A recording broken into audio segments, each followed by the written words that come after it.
Hello friends, welcome back to the channel.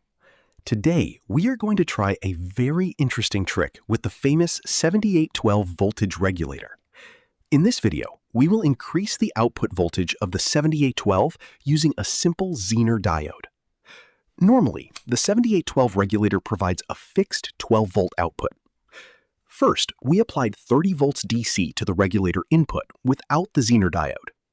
The measured output voltage was exactly 12 volts. Now, let's add a 12-volt 1-watt Zener diode. The Zener cathode is connected to the middle pin, GND pin, of the regulator. This shifts the regulator reference voltage upward. As a result, the output voltage increases. After adding the Zener diode, the output voltage becomes approximately 24 volts. So, with a simple trick, we changed a fixed 12-volt regulator into a higher voltage regulator. Output voltage formula. Example in this circuit. Tip 1. The regulator always tries to keep 12 volts between out and GND pins. Tip 2. Lifting the GND pin increases the output voltage. Tip 3.